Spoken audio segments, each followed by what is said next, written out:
Alhamdulillah, c'est la parole qui doit résonner dans ton cœur, dans ton esprit et dans ta tête. C'est la parole qui doit être multipliée de jour comme de nuit. Même si ça va mal, même si je sais que tu as des problèmes de santé ou tes enfants ont des problèmes de santé, touchés par un handicap ou des problèmes dans le couple, des problèmes avec tes parents, on t'a calomnié, on t'a mis de côté, on a menti sur toi, on t'a trahi, tu as des problèmes d'argent, Ici, tu dois multiplier la parole qui est Alhamdulillah. Et n'oublie pas qu'il y a une sagesse énorme derrière ton lot d'épreuves parce que tout le monde a des épreuves et tu ne peux pas y échapper. Abshir, réjouis-toi. Le prophète alayhi salatu wassalam a dit Inna afdal an-nas. Inna afdal an-nas, les meilleurs des gens. Yawm al-qiyamah, au jour de la résurrection, ce sont Al-Hammadoun. Ce sont des gens comme toi, Inch'Allah Ta'ala, ceux qui multiplient la parole Alhamdulillah, louange à Allah. Ils remercient Allah parce qu'ils savent que tout vient d'Allah Subhanahu wa Ta'ala. Et ils savent qu'à travers leur épreuve, l'épreuve que tu vis, toi, au niveau de ta santé, tes proches, ta famille ou peu importe, eh bien Allah t'a préservé d'une plus grande épreuve parce que tu ne peux pas y échapper. Tu auras des épreuves dans tous les cas. Donc l'épreuve que tu as, c'est une sagesse. Parmi les sagesses qu'il y a derrière les épreuves, c'est que peut-être sûrement Allah t'a évité une plus grande épreuve. Pourquoi ? Parce que tu dois dans tous les cas avoir des épreuves et Allah Azza wa Jalla a dit La yukallifu Allahu nafsan illa wus'aha. Allah ne donne pas à une âme une charge au-dessus de sa capacité. Donc Dieu a choisi une épreuve qui te correspond et proportionnelle à ton degré de foi et à tes capacités à surmonter les épreuves. Donc tu peux surmonter les épreuves. Remets-toi en Allah subhanahu wa ta'ala et fais résonner de jour comme de nuit cette parole dans ton cœur, dans ta poitrine, dans ton esprit. La tahzan inna Allaha ma'ak. Ne t'attriste pas, ne sois pas triste, surtout pas. Shaitan aime voir les serviteurs d'Allah tristes et Allah n'aime pas voir ses serviteurs tristes. La tahzan, ne t'attriste pas. Certes, Allah est avec toi, c'est cette parole que le prophète alayhi salatu wassalam a évoquée lorsqu'il était dans la grotte, comme vous le savez toutes et tous, et qu'il a fait l'émigration de Mecca à Médine. Et voilà que les Quraysh étaient à quelques mètres, si ce n'est quelques centimètres de la grotte, et ils voulaient exterminer l'islam. Et le prophète alayhi salatu wassalam, armé jusqu'aux dents, et voilà qu'Abu Bakr dit à Rasulallah, il suffit que l'un d'eux baisse la tête pour qu'il nous voie. Et le prophète alayhi salatu wassalam, celui qui a enseigné à l'humanité qu'est-ce que c'était que wa tawakkal ala al-hayy alladhi la yamut, place ta confiance en le vivant qui ne meurt jamais.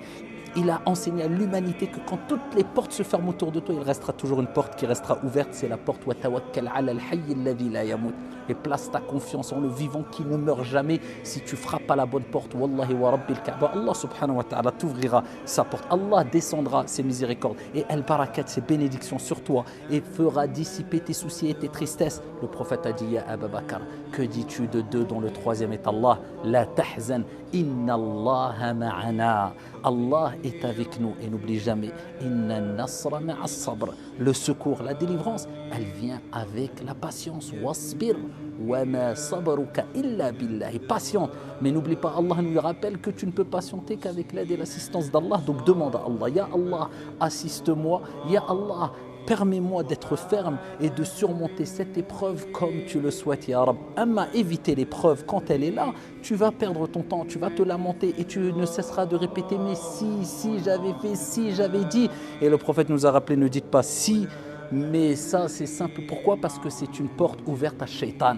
Mais si j'avais fait ça, si j'avais dit ça. Par contre, si tu dis si pour te réformer, et c'est bénéfique pour toi, et pour ne pas refaire les mêmes erreurs, et pas pour te lamenter, mais pour positiver, il n'y a pas de problème. Mais si c'est pour regretter, te lamenter et baisser les bras, sache que l'islam appelle à l'optimisme. Sache qu'il n'y a aucune épreuve qui ne sera au-dessus de ta capacité. Et sache que toute épreuve qui t'arrive, comme le prophète alayhi salatu wassalam a dit, c'est une purification et une expiation des péchés. Et inna Allah idha ahabba qawman ibtalahum, comme a dit le prophète alayhi salatu wassalam, lorsqu'Allah aime un peuple, lorsqu'Allah aime des gens, eh bien il les éprouve. Si tu es éprouvé, c'est qu'Allah a pensé à toi. Si tu es éprouvé, c'est qu'Allah veut te purifier. Si tu es éprouvé, c'est que tu peux surmonter cette épreuve. Si tu es éprouvé, c'est qu'Allah Azza wa Jal veut te voir dans son vaste paradis si tu patientes, car le paradis pour les patients, quand les gens rentreront au paradis, les serviteurs d'Allah subhanahu wa ta'ala, eh bien il leur sera dit et ils seront accueillis ainsi. Les anges diront Salamun alaykum bima sabartum. Que la paix soit sur vous, le salut soit sur vous pour la patience que vous avez eue. La patience, c'est une des meilleures vertus. La patience, c'est une lumière. Et n'oubliez jamais que toutes les épreuves que vous pouvez voir autour de vous, il faut relativiser, il y a plus grave autour de vous. Si tu as perdu un œil, ô combien sont aveugles. Si tu es aveugle, ô combien sont tétraplégiques et sont allongés, rêveraient de bouger. Si tu n'as tout, il faut relativiser. Il y a toujours pire que toi.